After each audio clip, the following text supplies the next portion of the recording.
오늘 시장에서 이슈적 부분을 좀 더 정리를 해봐야 될 것 같아요. 최근에 이슈에 의해서 움직이는 부분이 굉장히 큰 상황이기 때문에 제가 항상 정리를 해드리고요. 이번 주에 좀 핵심적으로 봐야 될 것들, 이런 것들은 남아있는 그런 상황입니다. 제일 크게 다가오는 거, 이번 주에 제일 크게 다가오는 것이 뭘까라고 했을 때는 바로 이거예요. 지금은 국무총리가 공석이죠, 그죠? 공석인 그런 상황이기 때문에 경제부총리가 총리 대행으로서 백신 확보에 대한 부분을 브리핑하기 시작을 했는데요. 홍남기 부총리가 9,900만 명의 이 백신 확보했다, 이렇게 지금 얘기를 하고 있는 상황이고요. 존슨앤존슨 백신, 그 다음에 모더나 백신, 아스트라제네카 백신, 파이자 백신, 뭐 여러 가지가 있겠지만 제일 중요한 백신, 요 부분이었었던 그런 상황이죠, 그죠? 그래서 코로나19 바이러스 백신에 대한 계약 물량, 이런 것들을 조사를 해보니까 파이자 백신이 3,300만 명, 아스트라제네카 1,000만 명 부분, 노바백스 쪽이 2,000만 명, 그 다음에 모더나가 2,000만 명, 얀센 600만 명, 그 다음에 코백스 이쪽에서 들어올 거거든요.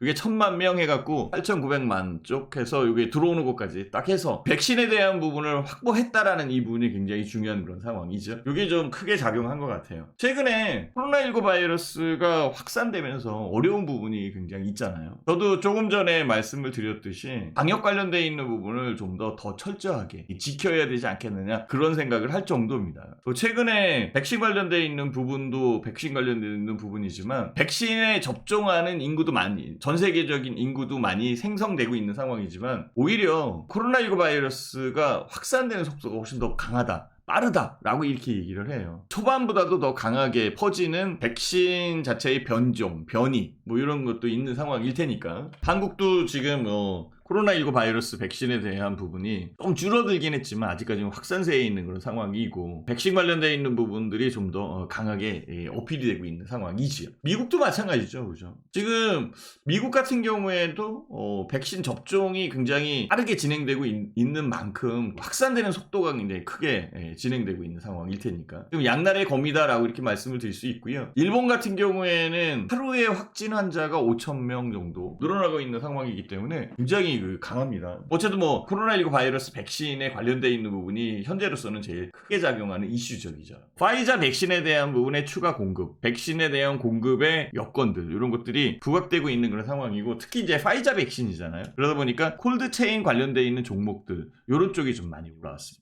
저도 뭐 여러 가지 이 종목을 보고 있었던 그런 상황인데요. 그 종목 중에서 뭐 태경케미칼 같은 경우에는 그 드라이 아이스 만드는 회사잖아요. 뭐 이런 쪽도 굉장히 등락이 있었던 그런 상황이고, 여타 이외의 종목들도 많이 올라온 부분이죠. 현재 시장에서는 코로나19 바이러스에 대한 부분을 빼놓고는 얘기하기가 좀 힘들다라는 그런 생각을 하게 됩니다. 그래서 첫 번째 이슈적 부분에서는 이 부분이 제일 크게 작용했다라고 언급을 해드리도록 하겠습니다. 자, 다음에는요, 요 얘기는 계속적으로 있었던 거죠. 배가 없어서 돈 벌 기회를 날렸다, 뭐 이런 식으로 얘기하죠. 끝모를 화물대란, 배 없어서 수출 포기하는 중소기업들이 많이 생기고 있습니다. 어차피 뭐 수출을 못하고 있는 그런 상황이 만들어진 거죠. 미국이나 유럽, 백신 뭐 이런 쪽에 의해서 경기 회복에 대한 수요는 굉장히 증폭되고 있는 그런 상황이거든요. 한국도 마찬가지잖아요, 그죠? 컨테이너 운임 주슈가 사상 최고로 진행되고 있는 그런 상황도 분명히 있고, 이 부분에서 배에 관련돼 있는, 선박에 관련돼 있는 종목들이 추세적으로 계속적으로 올라온 부분이죠.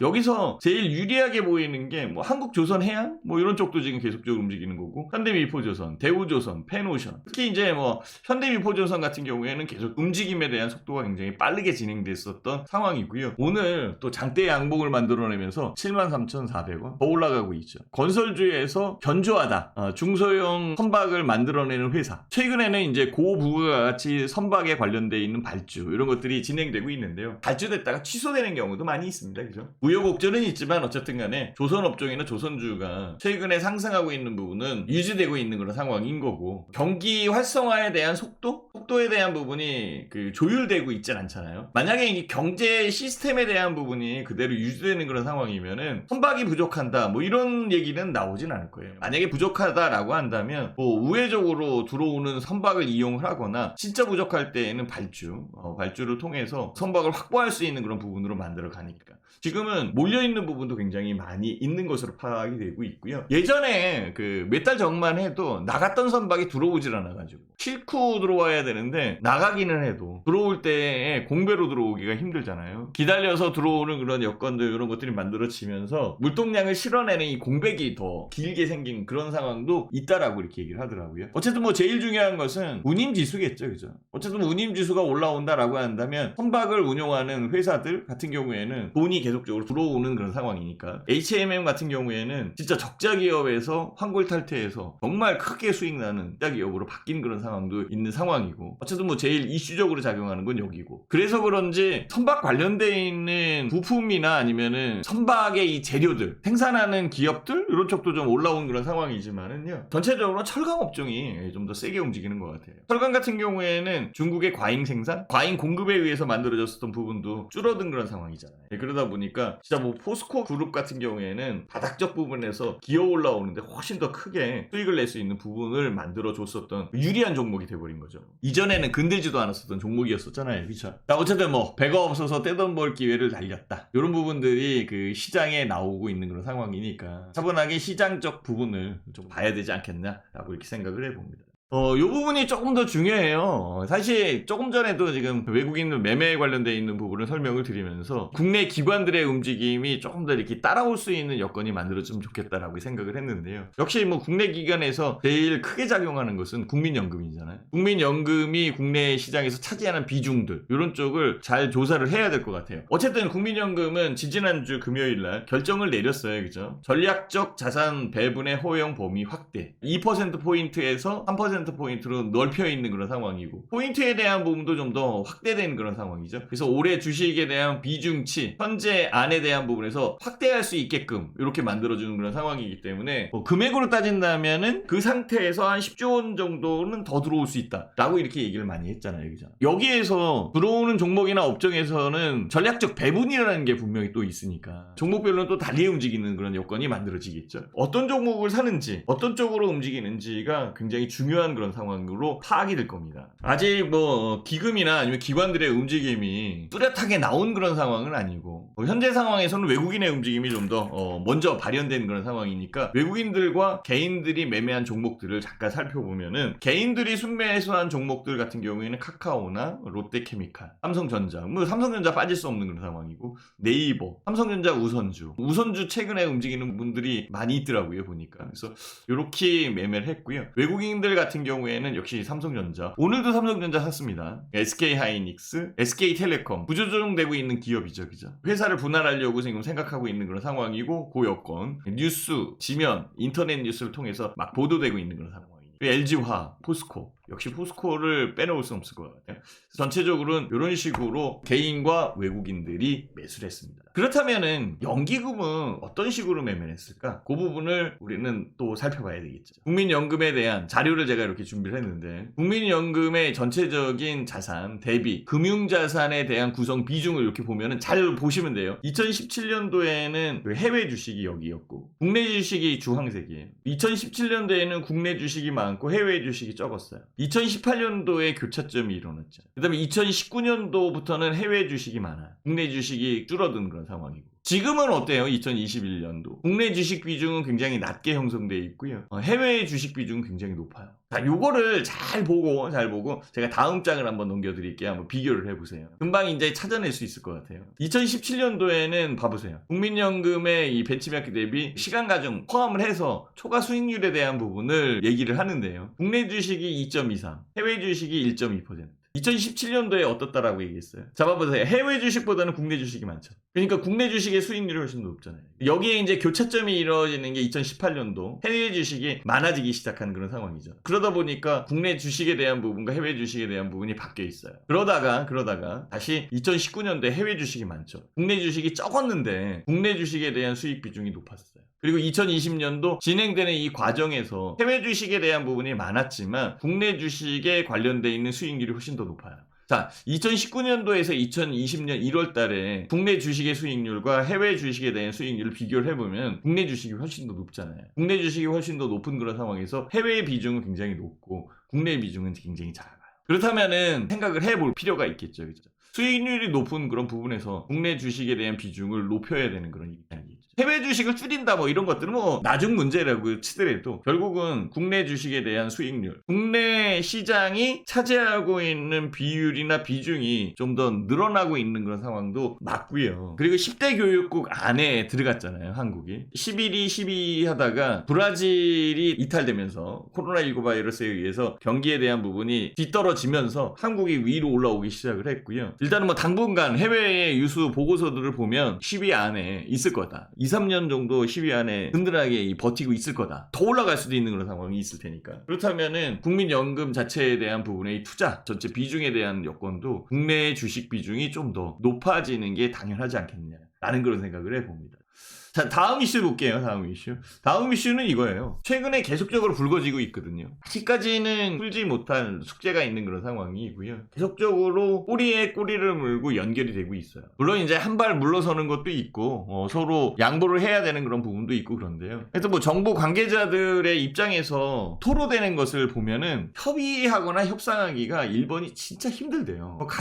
가져가서 협상을 하면 또 뭐 다시 또 재협상을 해야 되고 재협상을 해야 되고 결론을 도달하기가 너무 힘들게 만들어진다. 이렇게 얘기를 하더라고요. 거기에 이제 한일 관계의 갈등 현안이거든요. 위안부 소송에 대한 부분도 계속적으로 지금 얘기하고 있는 상황이고. 일본은 한국 수출 규제에 관련되어 있는 부분 계속적으로 진행되고 있잖아요, 지금도. 알게 모르게 계속 얘기가 나오고 있는 상황이고. 일본은 일본 나름대로 또 문제가 있죠. 후쿠시마 원전 오염수에 대한 방류. 이 부분에 대해서는 또 한국은 강하게 뭐 안 된다라고 얘기하고 있는 그런 상황이니까. 역사 왜곡 관련되어 있는 문제도 지금 걸고 넘어가고 있는 상황이고. 위안부 관련되어 있는 부분에 기록유산으로 등재한다 그러면 또 일본이 또 가만히 있는 그런 상황은 아니고 계속적으로 이 갈등 관계가 유지되고 있는 상황이고요. 협력에 대한 부분은 아직까지는 일각에서는 찾을 수 있겠지만은요. 표면적으로 나타나는 그런 상황에서는 합의점에 도달하기까지는 좀 더 시간이 걸리겠구나라고 느낄 수밖에 없어요. 그러다 보니까 결국은 이 여건까지 몰고 가지 않겠느냐라는 그런 생각도 좀 듭니다. 결국은 불매운동 관련돼 있는 부분이다. 이런 쪽 종목들이 뭐가 있을까? 또 한번 생각을 해볼 수밖에 없는 그런 상황이죠.